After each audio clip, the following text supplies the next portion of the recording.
Om Ajnanatimidandasya Jnananjana Shalakaya Chakshurun Militam Dhena Tasmai Shri Gurave Namah.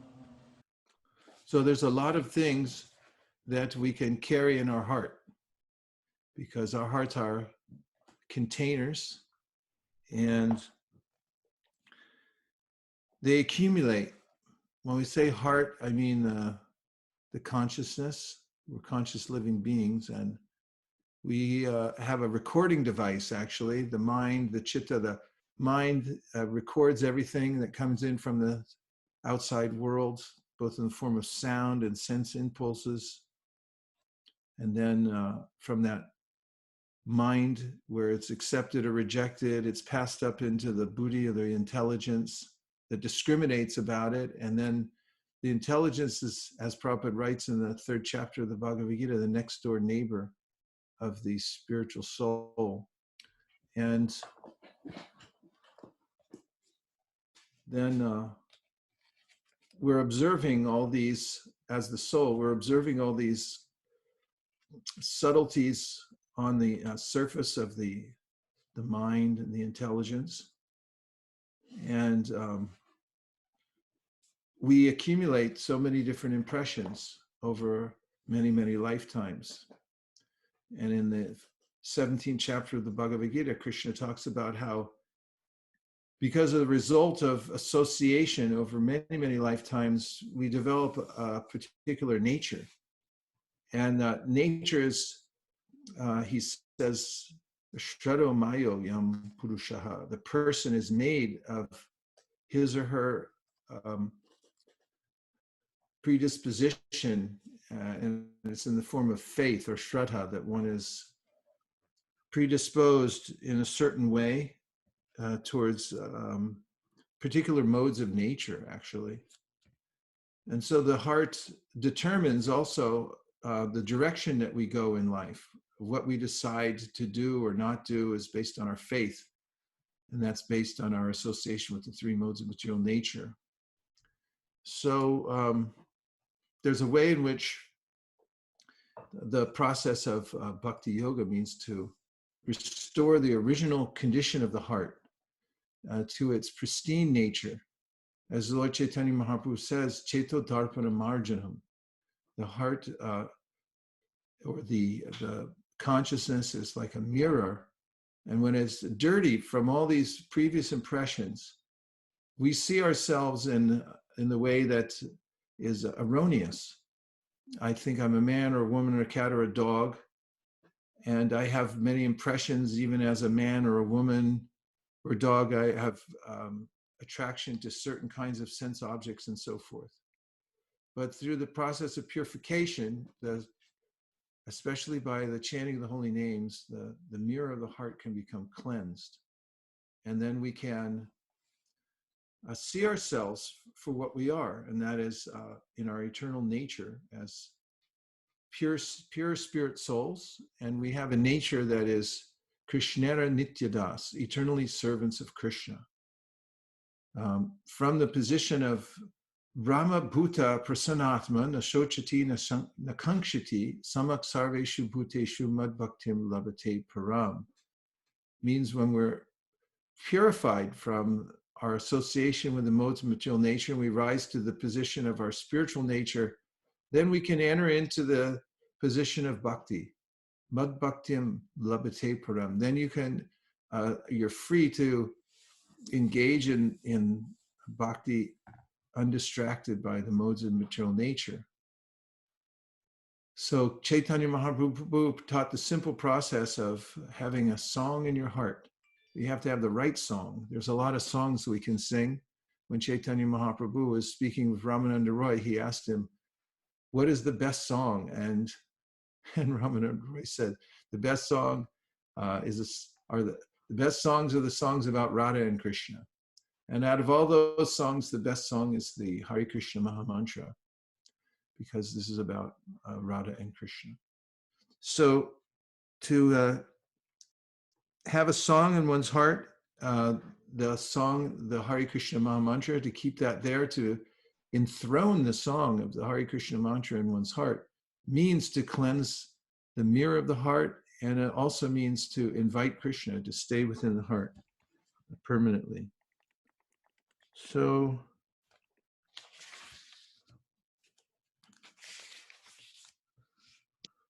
the process of bhakti means to hear about Krishna, hear the holy name, and then chant the holy name, or to hear about Krishna's lila and instructions, and then repeat them to others. And the repetition of what we've heard for the benefit of others was glorified by the gopis. In fact, in the 10th canto of the Srimad Bhagavatam, we know this song, Tava Katam Ritam Tapta Jivanam Kavibiriditam Kalamashapaham Shravana Mangalam Srimadatatam Bhuvi Gurnantiye Buddhija Dajana. Those who are very merciful distribute the holy name to others. They're Buddhidajana. They're very merciful personalities. They're the most merciful persons. Bhuvigurnantiye. They're engaged in Shravana Mangalam, hearing the all auspicious pastimes of the Lord and then distributing them to others. And that is the topmost. Those people are the topmost. So Sanatana Goswami, in commenting on this, says in his commentary in the Bhagavatam that there's no effort required for hearing Krishna Katha. No effort required for Krishna Katha. The meaning manifests by its own power, not through qualification. There is no dependence even on understanding the meaning. Hearing itself is auspicious. So if one lends oneself to hearing on a regular basis, don't worry about the intellectual exercise of understanding it immediately. But if you become a submissive hearer, then there's a way in which we naturally become elevated. Krishna is in the sound vibration. He manifests within our hearts. When Chaitanya Mahaprabhu heard the verse, Tava Katamritam, from Maharaj Prataparudra, who had been advised to sing this set of verses to Chaitanya Mahaprabhu when he was in the Jagannath Ballabh gardens resting in order to get the Lord's favor. Lord Chaitanya heard these verses from the 10th canto of the Srimad Bhagavatam. He said, Tumi more dile bhahu amulya ratana. More kichu dite nahi duli langana. Upon hearing the verse recited by the king, Sri Chaitanya Mahaprabhu said, you have given me invaluable gems, but I have nothing to give you in return. Therefore, I am simply embracing you. So those who are advancing on the path to devotional service and are engaged in the process of chanting Hare Krishna and hearing the Bhagavatam and the Bhagavad Gita, nectar of devotion and so forth, they can tell how they're advancing to the degree that they're feeling that these are invaluable gems. And this is a very auspicious position to be in, because when I'm feeling the value of Krishna Katha and seeing that these are invaluable gems, then one also sees how the relative world is simply something that slips through my fingers. This body, the mind, accumulation of wealth, it's all something that's coming and going by the dictates of the material nature. We really can't hold on to it. We do the best we can to hold this body together, to keep our wealth together, to keep our families together and so forth, but they slip through our fingers. We can't hold them. It becomes very frustrating.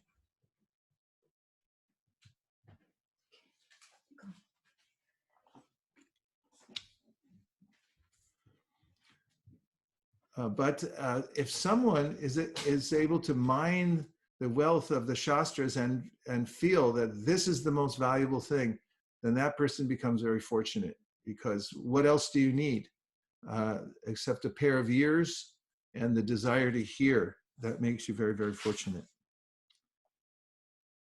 So in relation to Lord Chaitanya, the Srila Prabhupada writes about how um, his mercy is, he says, is automatically manifest in the lives of those who listen to his pastimes and follow his process. This comes up in the Madhya Lila, chapter 14, text number 16, in relationship to Lord Chaitanya's mercy. Kaviraj Goswami says 4 things about the mercy of Lord Chaitanya Mahaprabhu. One is that his mercy acts automatically. The second is that it never goes in vain. The third is it's recorded in a spiritual account. And the fourth is it will fructify in due time. So Chaitanya Mahaprabhu himself spoke about how as devotees, we have to be gardeners. We get the seeds from a benevolent devotee and we plant them in our garden. The seeds come in the form of instructions. And if we're submissive to hearing these instructions from an elevated devotee, then those instructions become our goal in life. And this means the seed is planted. When we have that sense that there's no other goal in life except to attain Krishna Prema, and there's no other process to do it except for the process given by Sri Chaitanya Mahaprabhu, coming through the Guru Parampara, down from Chaitanya Mahaprabhu, through the Goswamis, through my present representatives. And when we have this feeling, this is Shraddha, firm faith, that just by following this process, then I'll become advanced in devotional service. And when we then take it up and begin to practice, even hesitatingly or even imperfectly, we should know that Chaitanya Mahaprabhu's mercy will act automatically in our life. Just as when you get good seeds, if you know or not know, or do not know, but you plant the seeds and you begin to water them, you don't know how the seeds are going to grow exactly. You're not so much involved in the engineering part of how to fit a tree into a seed. Krishna's already done that. But if you do it according to the instructions that you're getting to the best of your ability, you're going to see that the seeds will sprout. It's a great miracle. So in the same way, by the Shravanadi Jal, the process of hearing and chanting in the association of Lord Chaitanya's devotees, then automatically it will start to grow. And then we have to be careful of the weeds, because any gardener knows that if you leave your garden for a little while without care, then the weeds will choke it out. And it doesn't matter how far along you are with your garden. Your garden can be very advanced, a pristine garden, but as soon as you leave it alone and there's no gardener there to watch out, then you're going to find that the weeds take over. There's all kinds of little critters that want to come in and take your garden. In our gardening experience here, we plant many different kinds of vegetables. In fact, recently, Janu Muni sent me 100 different packets of seeds. I have to find space to plant all these vegetables and flowers somewhere here. But as soon as you start planting tasty little things out there, then everybody wants a piece of them. There are slugs and there are snails. So somebody called me yesterday actually to ask me, she said, I have a slug problem. This is an old acquaintance of mine, and said, what do I do? And I said, well, first of all, you can't kill them because they're little vegans. Who wants to kill a little snail or a slug? They're innocent little creatures. And you look at them, they're actually kind of cute if you look at them up close. They just go around and eat vegetable diet all day. So you can't just, in any good consciousness, hurt them.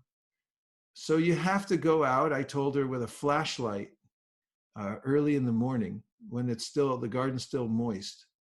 or in the middle of the night, you have to go out there, and you have to take them one by one, very gently by hand, and put them in a box, and then transport them somewhere else where they can have an all-you-can-eat, um, and let them loose. So if you do this diligently, then you'll be able to move these little critters somewhere else, and you won't have it in your garden. So I did this for years. I found that the snails and slugs would just eat all the little plants that were coming up, especially when they're young, they're vulnerable.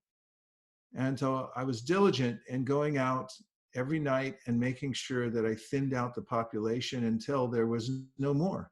Now there are barely any slugs or snails because I transported them all to Washington Park and told them that you can feel free to have all you can eat. It's like a all you can eat salad bar out there with no price. But just don't eat these because they're for Gornitai. And now they're gone. So in a similar way, we have to be vigilant with the weeds and the little critters who come into our bhakti garden in the form of all kinds of crazy desires, distractions, and these pop up in ways that we can't even imagine because they're all imprinted in our mind stuff. It's recorded in there. And so we have to not be distracted by them, and one by one, very gently remove them from our lives and go on with the process of gardening so that the plants can get nice and strong, their root system goes down and they can grow up. And then, even then, we have to be careful because other kinds of creatures will come when they get old, when the plants grow a little bigger, and they'll want to devour it. So Chaitanya Mahaprabhu says you have to be careful about that. And that's the work that we have to do.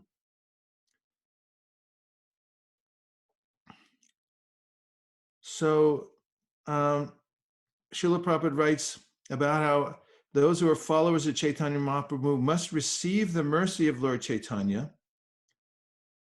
And as was the case with Maharaj Prataparuja, and Prabhupada writes that a little sincere, if you're a little sincere and you make sincere efforts, this will convince the Lord that we are a proper candidate for returning home back to Godhead.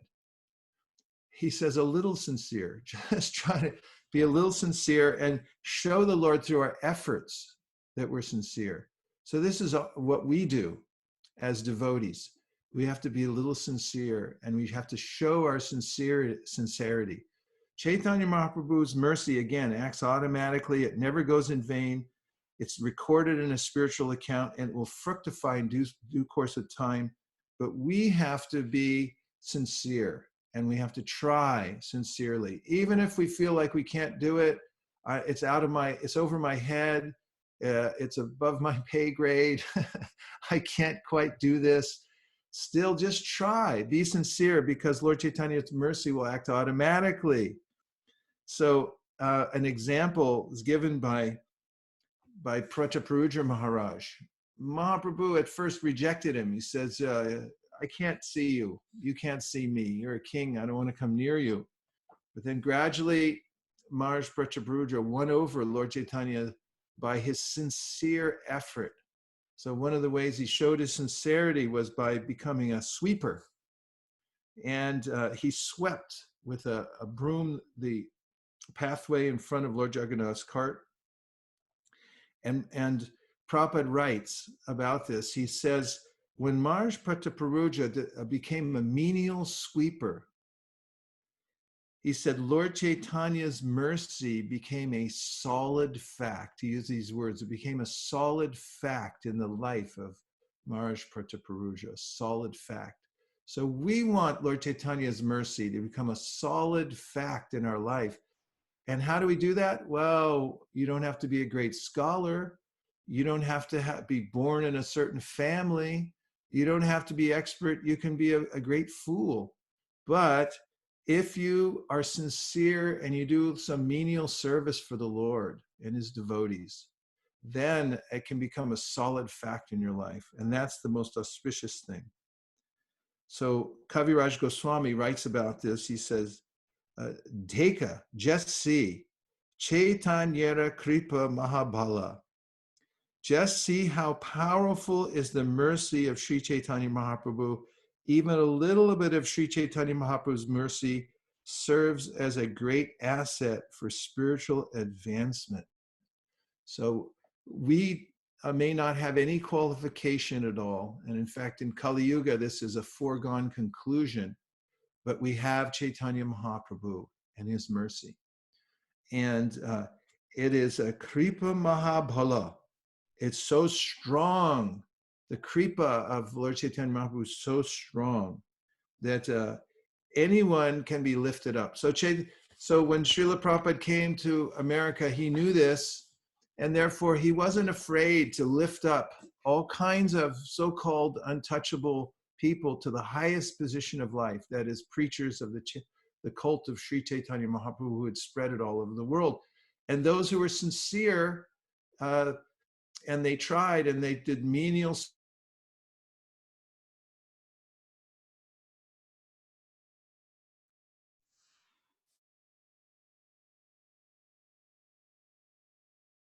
to have projects that would go all over the world. Today is the Vyasa Puja of His Holiness Jayapataka Swami.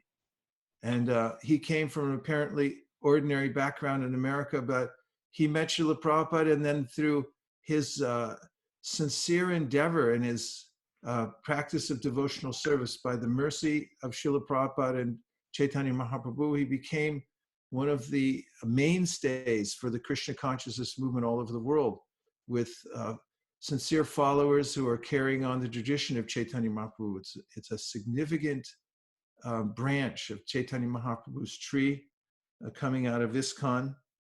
And today we offer our humble, respectful obeisances to His Holiness Jayapataka Swami. Who else? The Americans who went there and then learned Bengali. Learning a second language is no joke.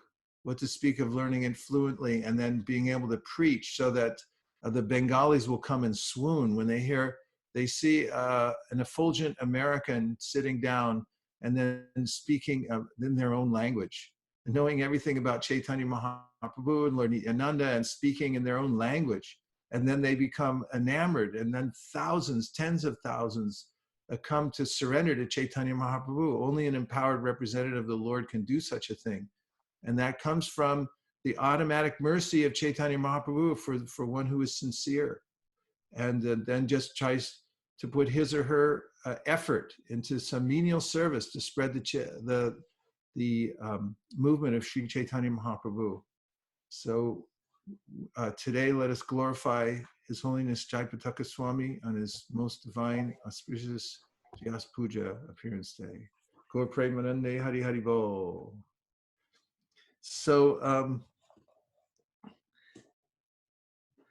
Lord Chaitanya, the great lesson,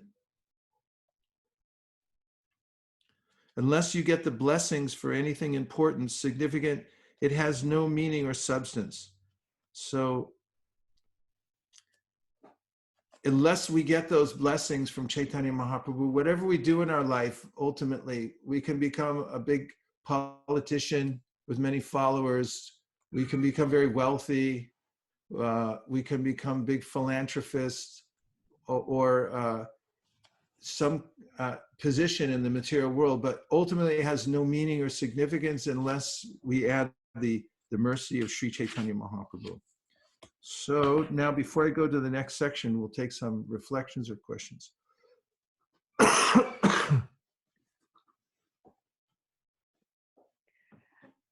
Dear devotees, you can unmute yourself and share your reflections. So Maharaj, go ahead, Kautum Karna Prabhu. Maharaj, thank you for the session. I like the point that even if come a little closer to your speaker so we can hear your realization. Yeah, I like the point that even if we don't I feel I can't do this, or it's above my pay grade, as you said. But still, I should try. I should be sincere, and by Lord Chaitanya's mercy, it can happen. So I have seen many times when we go for book distribution, uh, I, I have a set time when I go to for book distribution, and I feel that, oh, maybe I should not go today, or there is something else. My mind is telling me I should go there, or I should do something other else. But when I go out, just depending on Lord Chaitanya, there is always something that happens on the Sankirtan. We meet at least one such person who makes me feel that, oh, this was worth coming. So Yes, that, it's a very good point. that's something I liked. Yeah. So we could see those who are sincere, they go on no matter what the external obstacles. For instance, you see His Holiness Jaipataka Swami, he had a stroke, and and anybody else, you think like, oh, stroke, now you can just retire and do something else. Or what will you do now to spread the movement? What to then speak of, then organs fail, you have to have them replaced and so forth. But there's no stopping. He simply keeps going and spreading the Krishna consciousness movement. So just recently, when this coronavirus started, I saw on the Leadership GBC conference, he's constantly thinking and churning ideas like, okay, what are we going to do now? How are we going to keep spreading the holy name all over the world?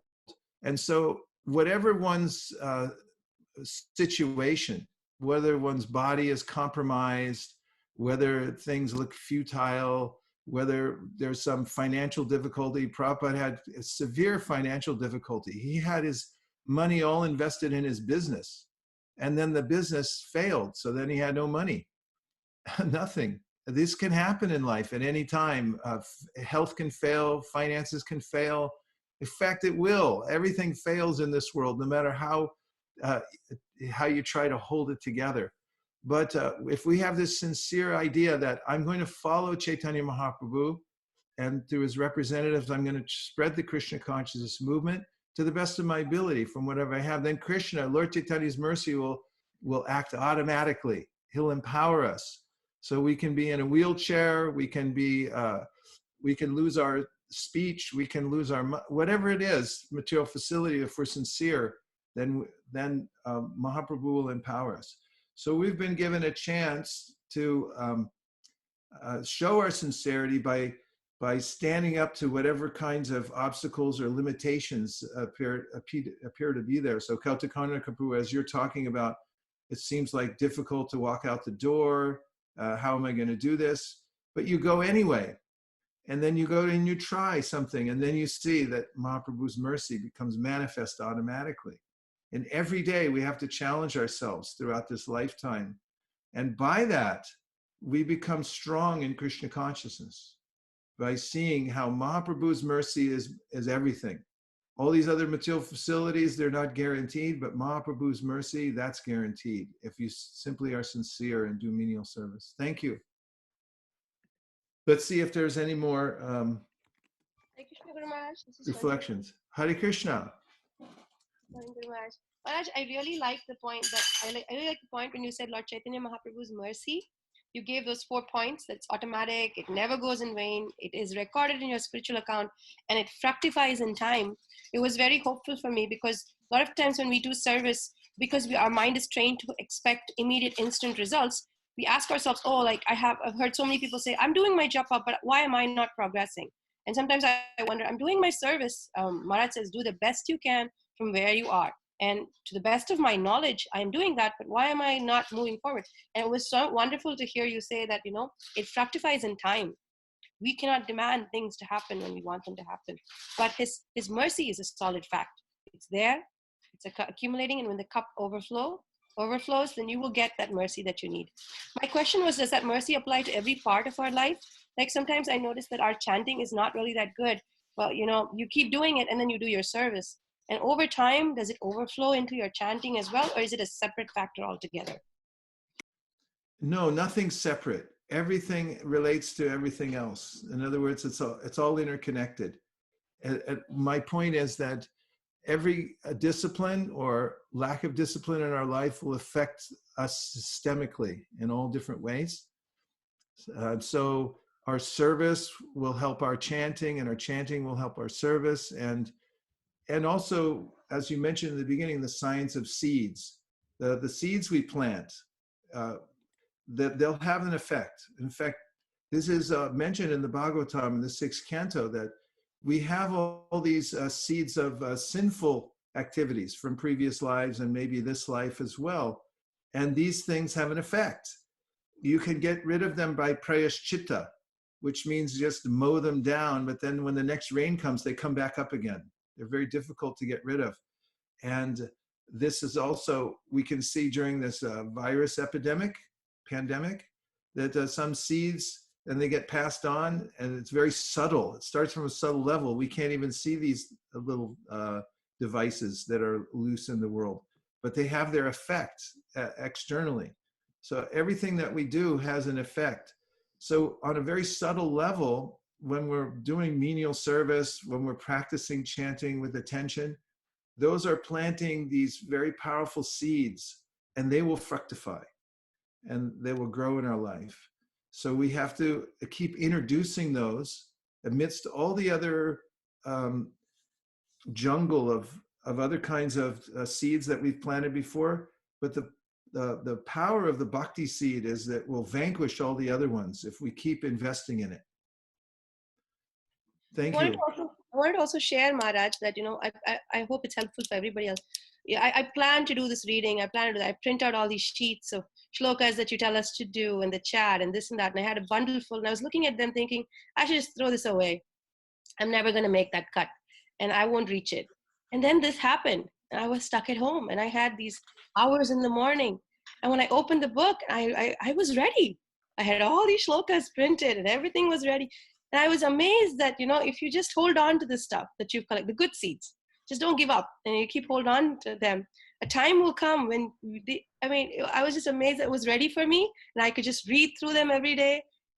It was amazing for me to realize that everything had a plan. Yes, that's a really nice lesson to learn. We may not be able to fully manifest all our practices of devotional service at a certain point of our life, but if we keep them in place, then the time will come when we'll be able to mature and take full advantage of them. Look, we have Vaikuntha Nayaka, Prabhu, all the way from Mysore. Guru Maharaja. Hare Krishna. All to you. The point that you mentioned about the mind being a kind of a recording device, that really struck me. And a couple of other points that you told, that you might not know how it's working, but then the science behind it or something, but it works. And the latest point that you mentioned, that that you might have put something in the mind many months back or years ago, but then it will now show up, right? I was thinking how this is so similar to YouTube, right? The videos that YouTube recommends for you are not random.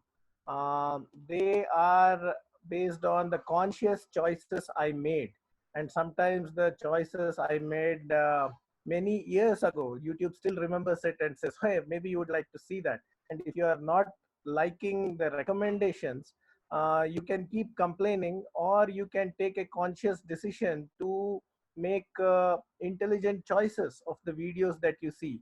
And YouTube constantly notes it down, and that I guess is like the Cheto Darpana Marjanam, and you get a new set of videos in your feed. So I thought how the YouTube is so similar to the way the mind works, like, that with all that artificial intelligence. Krishna's natural intelligence is so brilliant. Absolutely. This is such a good example. And the way advertising is nowadays, isn't it? That if you look at a backpack online, then for the next 10 years, every time you come to another page, backpacks will come up. How about this backpack? How about that pack? Blue, red? And so our mind does that too. It's very detailed in that way. So these are mentioned by Krishna in the 6th chapter of the Bhagavad Gita. He talks about purva samskara. The previous impressions, they have a great effect on us. So it takes a practice to replace those with the new impressions about the chanting of the holy name. See, every sensual experience we've ever had gets recorded, and we remember those things. You might just be sitting there doing an innocuous activity, and then all of a sudden a sense desire comes into your mental system that, remember when you tasted this? Remember when you looked at that? And then it'll suggest to you, why don't you do it again? And if you do it again, then it becomes a stronger impression. And that's how people become addicted to something. They do it again and again and again, and then the impression becomes so strong that they can't stop doing it. Even when the Buddhi comes and says, don't do this anymore, you're killing yourself. He said, I can't stop, it's too strong. So this is an acute form of material attachment that takes place within the mind, through the agency of the mind. But this can be overwritten, as you're pointing out, by taking up the impressions, getting new impressions of my connection with Krishna.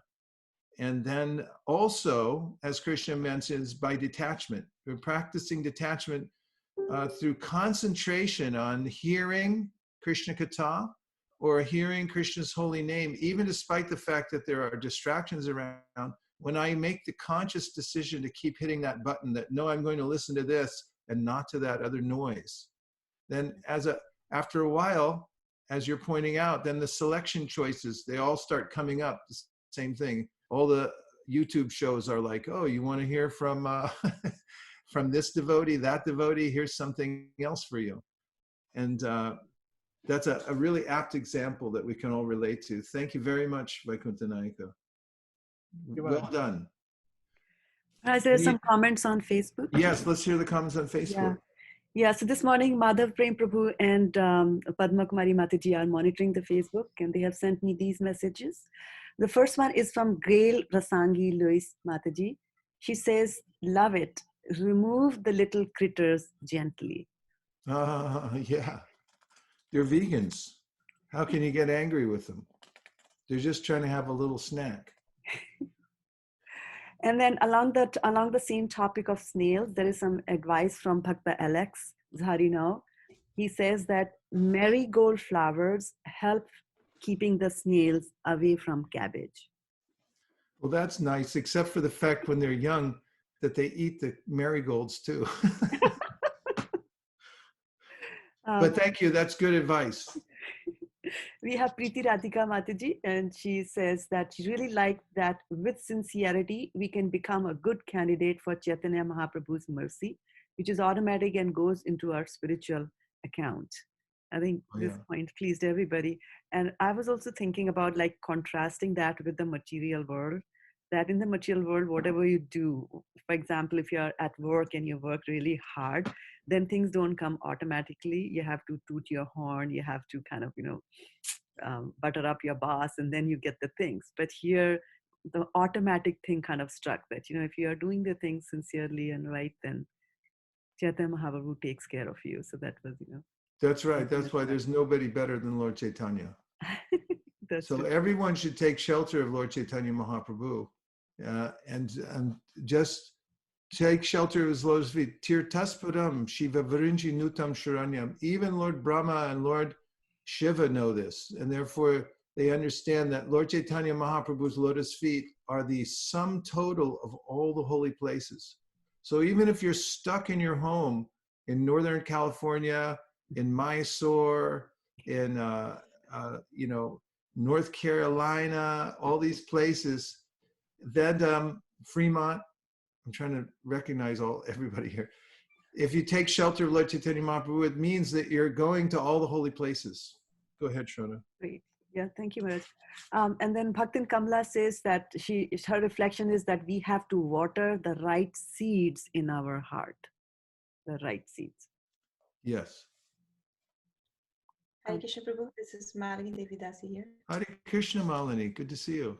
Is that your kitchen, or is that one of those fancy backdrops, virtual backdrops? No, this is the kitchen. That's the real thing, huh? That's a nice kitchen you got there. All We right, should go make right her ahead. kitchen as a, I was saying we should make her kitchen as a backdrop. Yeah. I really like the point that you mentioned that there's no effort required for hearing the sound vibration or Krishna Katha.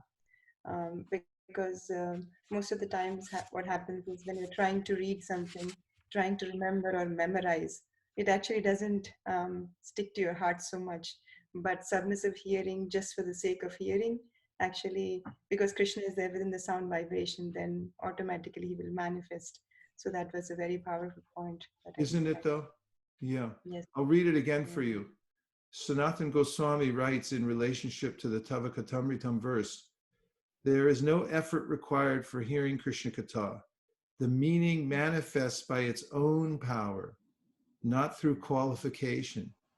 There is no dependence even on understanding the meaning. Hearing itself is auspicious. Isn't that nice? And I was also thinking of all the people who get the books, and even though they don't understand, if they just try to read, then it will automatically manifest in their hearts. Oh yeah, see, we're getting information from our environment all the time, but what is the quality of the information? For instance, if you tune into CNN, you get information, but it's very motivated. They're thinking about how to present it in a certain way because they want to get money back in return. And so they have to be motivated. Avaishnava makun girnam putam harikatam ritam shavanam naiva kartavyam sarpochista yatapaya. Sanatana Goswami says, if somebody's giving you information, but they have some materialistic motivation behind it, then it's going to have a bad effect. So now, where do you get your information from? Now, this is mentioned in all realms, all the various schools of thought in the darshans, for instance, Vedavyas and Vedanta, and the Patanjali in his yoga teaching the psychology of yoga in the mind. How do you get the mind to go in a better direction, get better information? Where do you get it? From Shastra.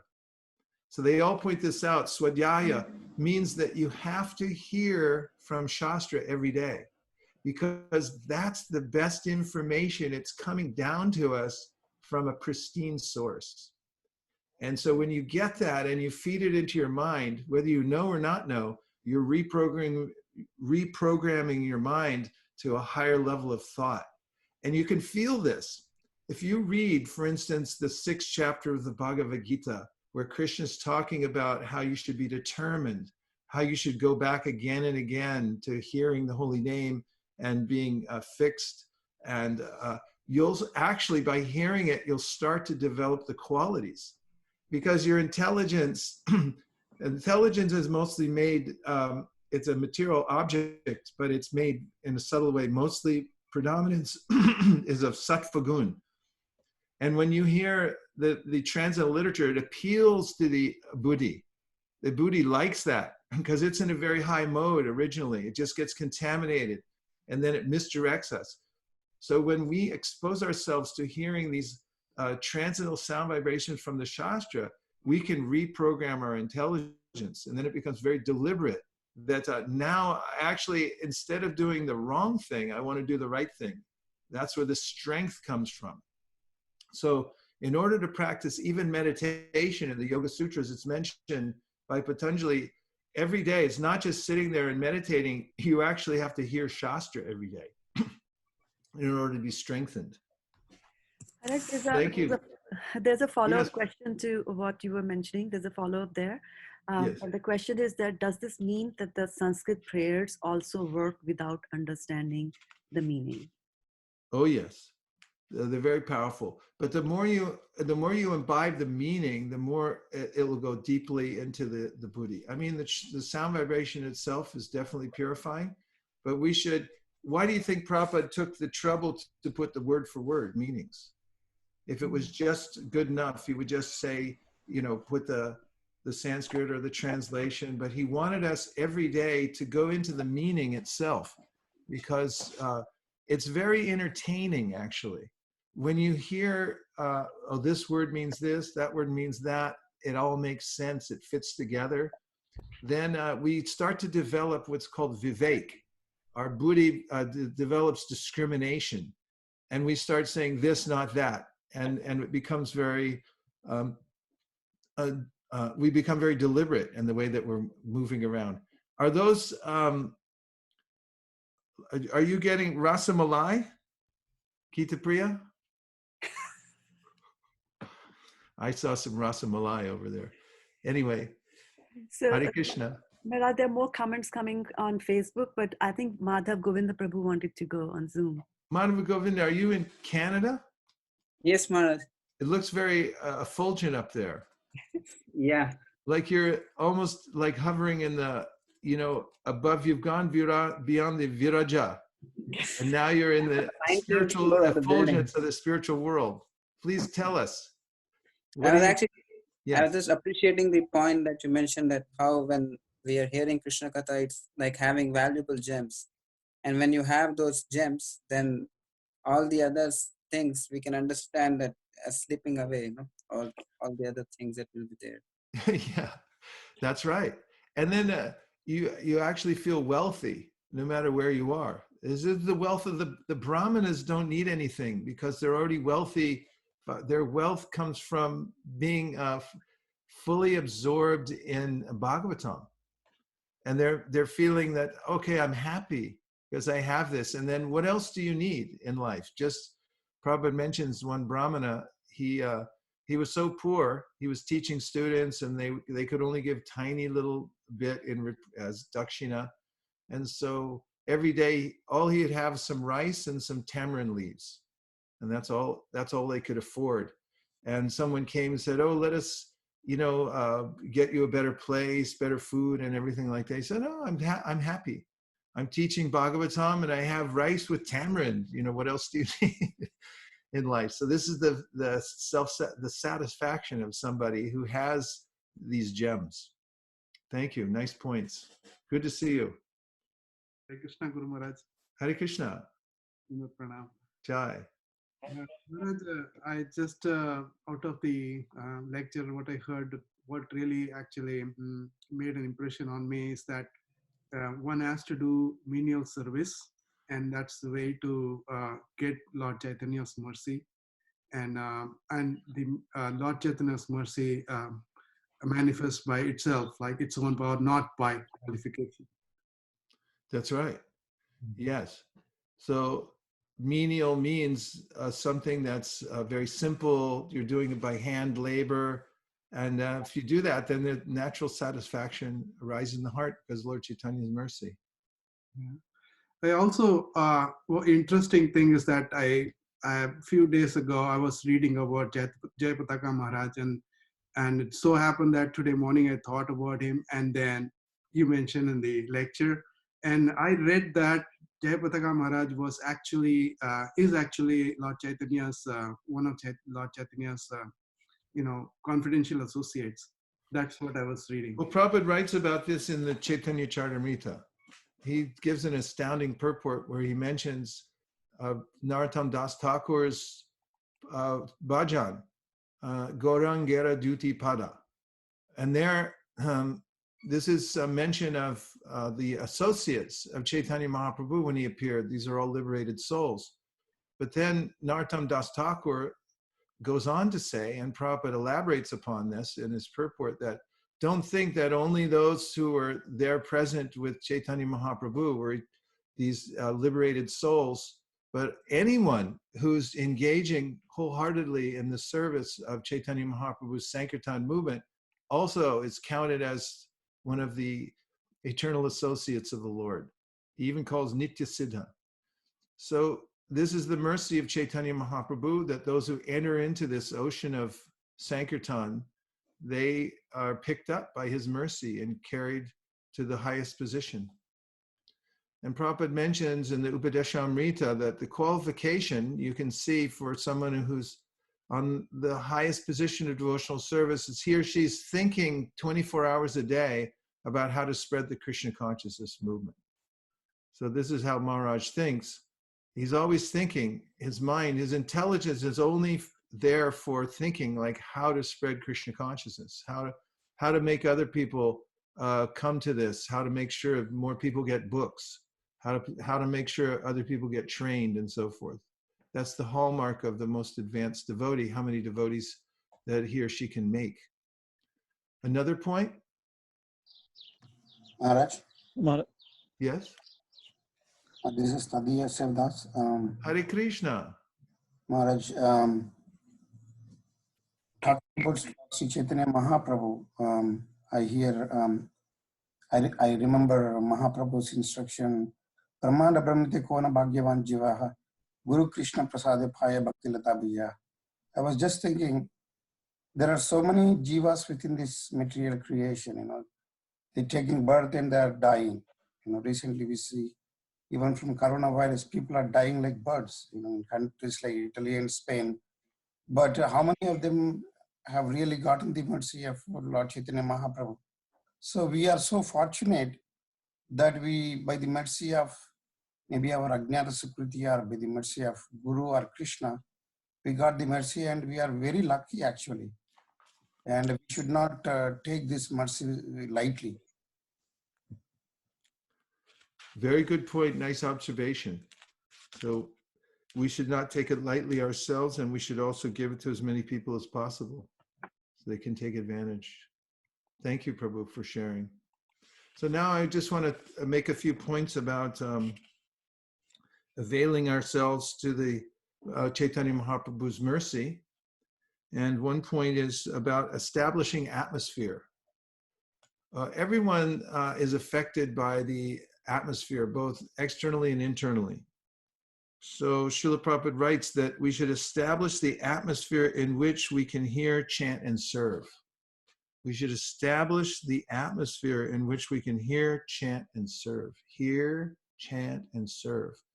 So this is also obviously the advice given by Rupa Goswami, Tanama Rupa Charitari Sukirtananu, Smrityo Kramena Rasana Manasi Niyoja, Tishtan Raje Tananuragi Tananugami, Kalam Nayed Akilam Ityupadesha Saram.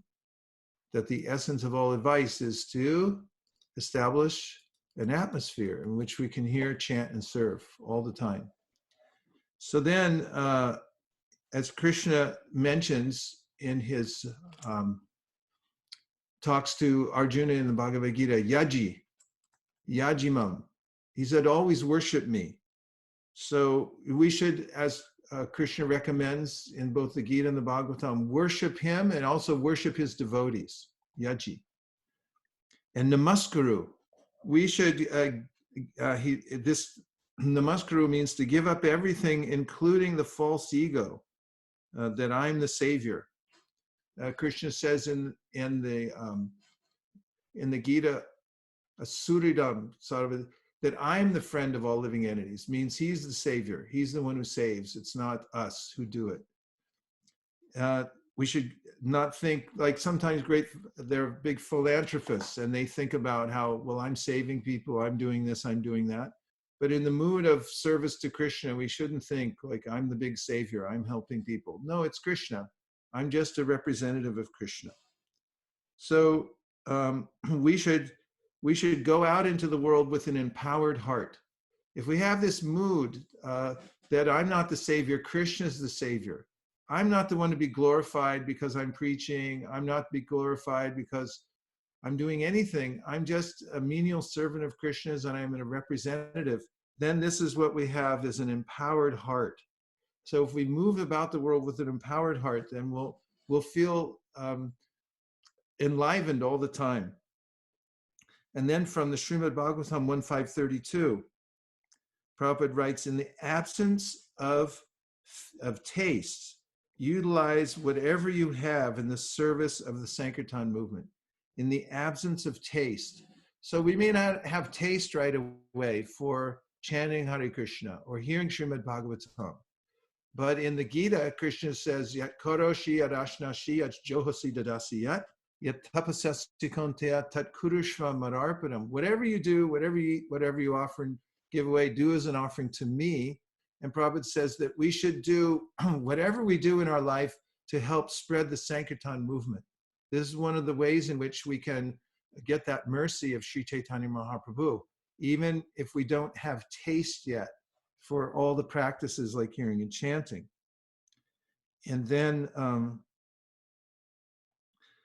we can think about how we're serving Srila Prabhupada as our, hey Govinda, about we're serving Srila Prabhupada and through following his movement. He set up his movement, the Krishna conscious movement, to follow the parampara, to follow his guru, to follow Lord Chaitanya Mahaprabhu. So by cooperating, participating in this movement for spreading Krishna conscious movement all over the world, then Prabhupada's heart opens to us. And what's in his heart? The 6 Goswamis are there. All the acharyas are there in Prabhupada's heart. Krishna's there in his heart. Love for Krishna is in his heart. And Krishna's pastimes. The most refined chanting of Krishna's names is there within his heart. These are what we want. These are the gems that we're talking about. So by serving our founder Acharya through cooperating with this movement, which is very difficult to hold together. You have to use all your life's resources. Just our little ISV project here, some of us been here 20, 22 years, using all our resources, our extra time and everything in this one little place. But what's the result? Prabhupada's heart is opening to you. And all these things, the 6 Goswamis are coming to you.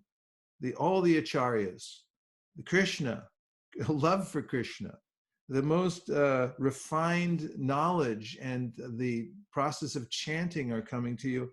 Krishna's pastimes will come to you through this Acharyopasanam, worshiping the Acharya by giving your life to his process. And another way that you can stay fixed on Lord Chaitanya's mercy is to have an altar at home and to chant in front of your altar, because we can take shelter there. You can be absorbed in working in your house and then taking care of the house and the family and think this is very difficult. But when you come in front of your home altar, then you feel relief. Oh, Krishna's here, everything's okay. And also, if you keep Srimad Bhagavatam in your house and all of Prabhupada's books, and if you follow the 4 regulated principles and instructions of the Acharya, no matter where you are, whatever the outside situation, you'll be protected internally by the mercy of the Lord. So let's just see if there's any last reflections before we have Guru Puja.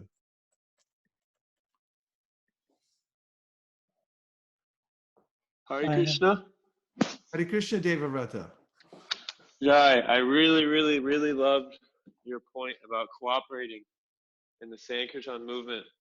I've been serving in the deity kitchen just about every day, and I'm kind of like an assistant to the cook.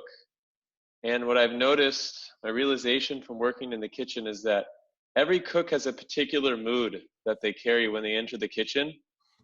And as an assistant to the cook, the best way to perform your service is to try to tune into the mood that they have and just assist the mood that they have. Don't try to implement your own ideas, even though you may have an idea, like you are a cook, you know how to do certain things in the kitchen.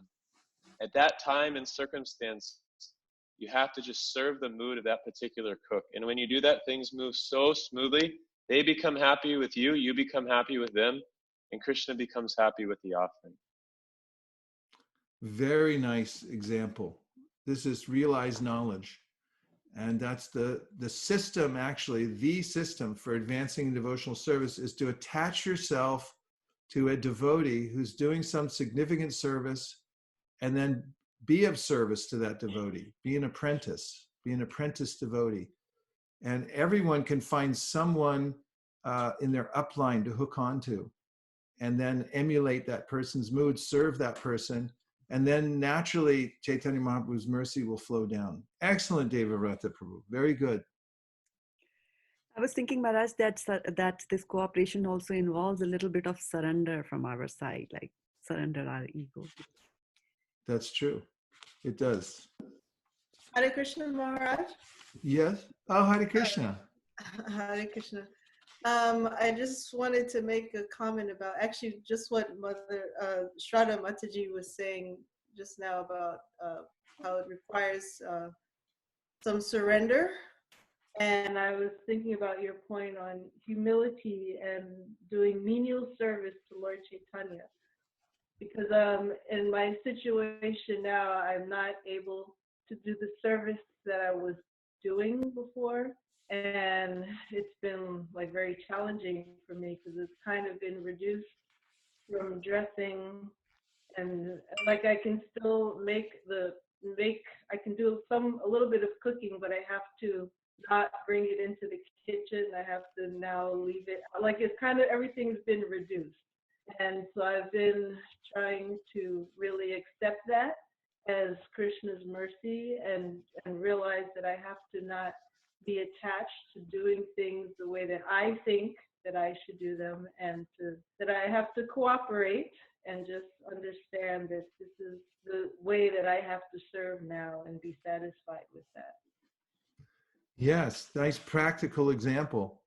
There are always going to be shifts in our external circumstances in life.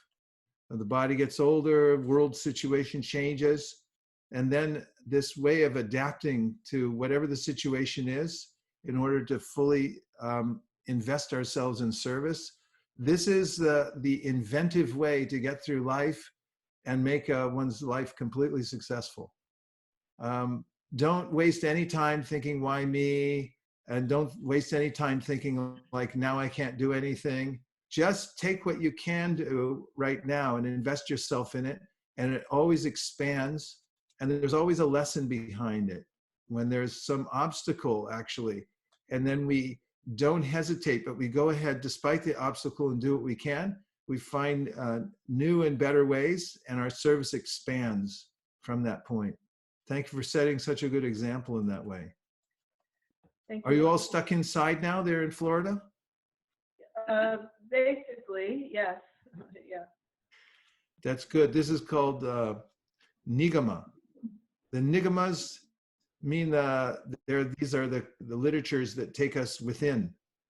And this is just the opportunity we have now to be in the Chaturmasya mode and to find out, what do I have within? How can I organize my internal environment so much so that when I do get more of an expanded field for service, I'll be able to take more advantage of it. Actually, you know, the gopis who were held back from the rasa dance by their families, they couldn't go out. Their families physically held them back. They made more advancement than anybody because of the intensity of the fire within their hearts to go see Krishna and not being able to do it. That internal desire became so hot that it burned off any last vestiges of connection to the material world and so forth. So these kinds of restrictions are meant to help us develop a red hot desire to serve even more. Hare Krishna. Maharaj, do you have time for one question, to take one question? Okay. This is from Sundar Prabhu, and it's on chat, and I'm assuming that it is Definitely if it's one from and only. Sundar Prabhu. We never skip anything from Sundar Prabhu. Thank you, Maharaj. So the question is that, can you please elaborate on what is menial service? Is it a state of consciousness, or is it related to external activity? Well, it has a lot to do with the consciousness. A menial, the actual definition of it is work not requiring much skill and lacking prestige. It comes from French, misne, which means household. It's like ordinary kind of things. That's the sense of it. But there's this other phrase that Prabhupada used to say is about doing the needful. You do what needs to be done. You don't consider this is my position, it's not my position to do this. I only do these kinds of things. When you see devotees who are, for instance, you see Radhanath Maharaj, such an exalted soul, and then like if you watch him and he'll do the needful. something needs to be done, he'll clean it himself. I know when I had, I've different devotees stayed in my house. Jayad Maharaj, he'd stay here, and then, he'd eat breakfast, and he'd insist going over and washing his own plates. He wouldn't let anybody touch it. He wanted to wash them. And you see that those, whatever their position is, they have this sense that, yeah, let me do the simple, needful things. So it is a mentality, and a lot of it has to do with watching and seeing what needs to be done for Krishna, and not discriminating that that's not my station. I don't do that. I don't touch these things because I'm a this, I'm a that. The devotees don't have those designations, or I should say those devotees who don't have those designations, they're willing to do anything for Lord Chaitanya Mahaprabhu. They really attract the attention of Mahaprabhu.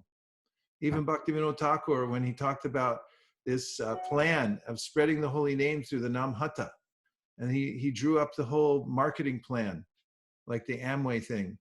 They copied it. But then he said, what would his position be in this whole marketing scheme?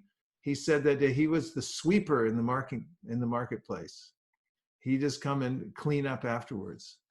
And then another great soul after him said that I just want to be one stick in the broom of Bhaktivinoda Thakur that's sweeping the marketplace. So the devotees consider themselves just instrumental in helping whoever is spreading the Krishna consciousness movement. And those devotees become empowered because of their mentality. They're open to do anything to spread Krishna consciousness. One of the stories that always really touches me, and it reminds me of the amount of surrender and mood of this menial service that the devotees had for Prabhupada, was when Prabhupada was once challenged at a talk. Some man, I think he was a Hindu man, said, so you're spreading Krishna consciousness here and there, but what about in Muslim countries?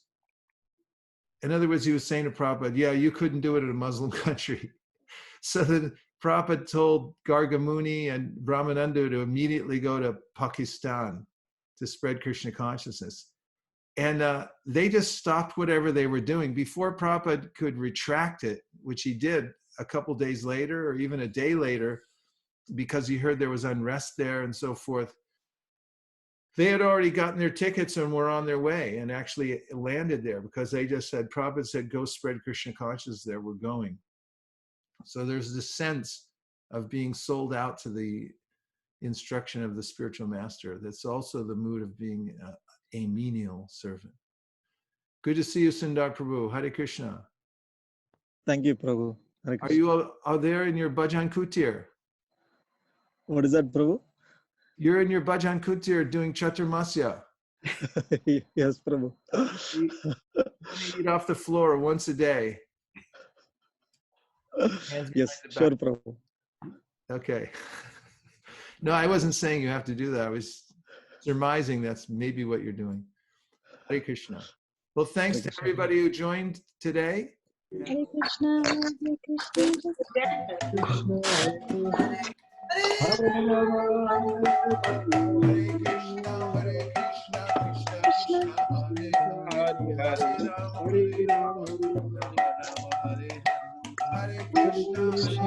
Krishna Krishna Krishna Hare Hare Hare Ram Hare Ram Hare Krishna Hare Krishna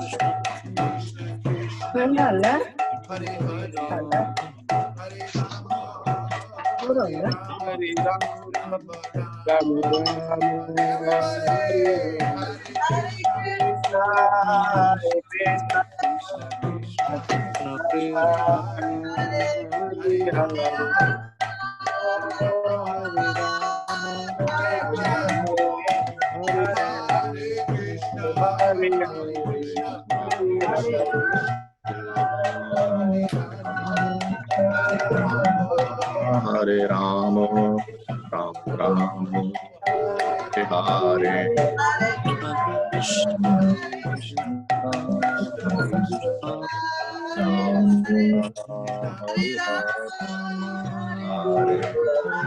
Rama Rama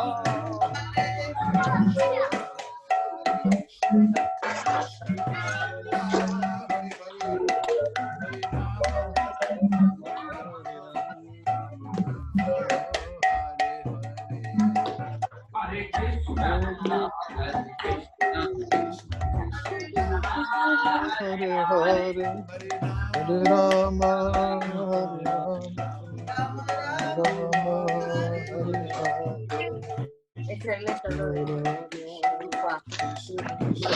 Dance like that.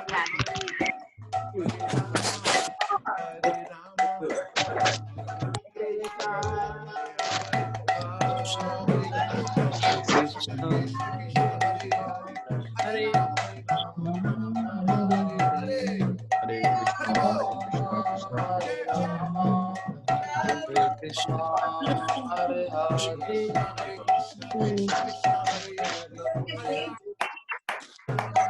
Krishna Krishna Hare Krishna, Krishna Krishna, Hare Hare, Ram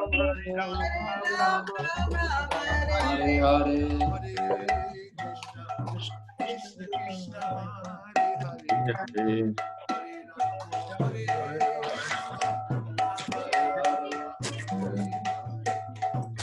Krishna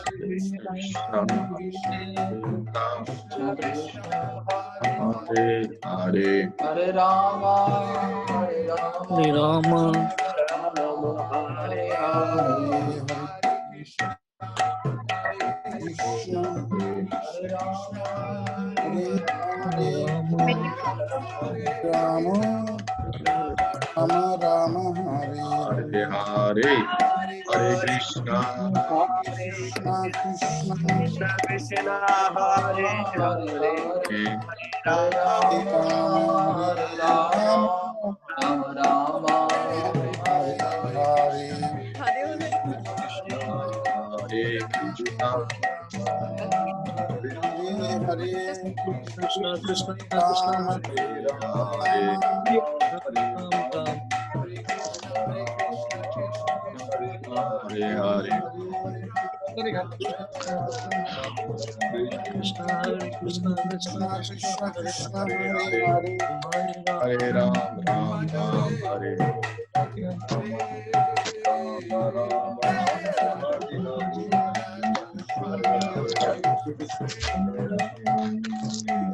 Hare Govinda Gopala Hare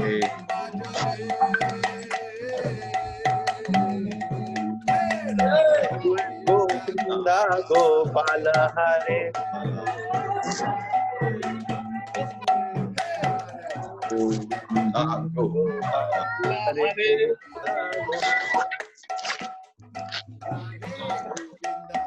Radhe Govinda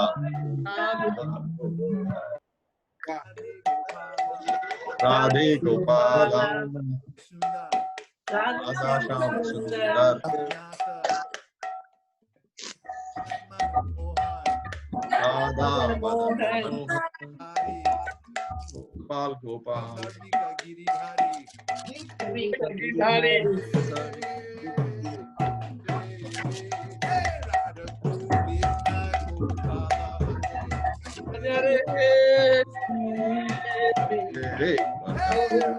Gopala Hare. Hare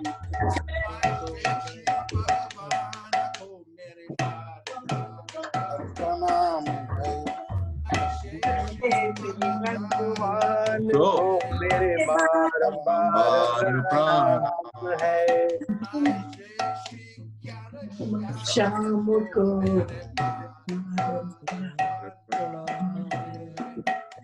ऐसे से श्री राम गणेशाम को को मेरे बारंबार प्रणाम है।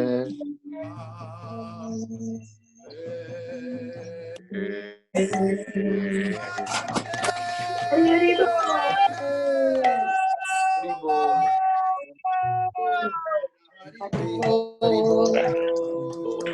Hari Hari Bol Hari Hari Bol Gora Hari Bol Hari Bol Hare Gora Hari Bol Hari बोल।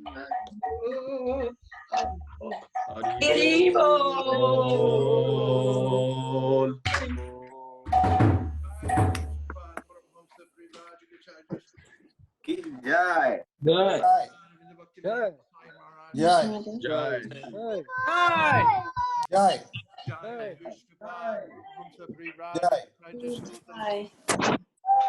Jai. Jai. Jai.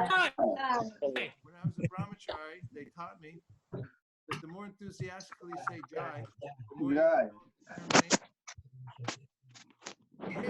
Oh, Shri Krishna Chaitanya Prabhu Nityananda. Jai. Jai. Shri Shri Radha Krishna Gopinath Shyamakund Radhakund Giri Govardhan Ki Jai. Vrindavan Ki. When you say Jai, then you knock away all your problems. They all go flying away. Shri Shri Radhakund Ki. Jai. Ki. Jai. Koki Devi Ki. Jai. Devi Ki. Jai. Gaudiya Vaishnava Ki. Jai. Jai Shri Haridas Thakur Ki. All glories to some devotees. Krishna. All glories to some devotees. Krishna. To some devotees. Hare Premanande Hari Hari Bol. Nachari Armarman, Nachari Armarman, Nachari Armarman, Nachari Armarman, hey, Nachari Armarman, Nachari Armarman, Nachari Armarman, Nachari Armarman.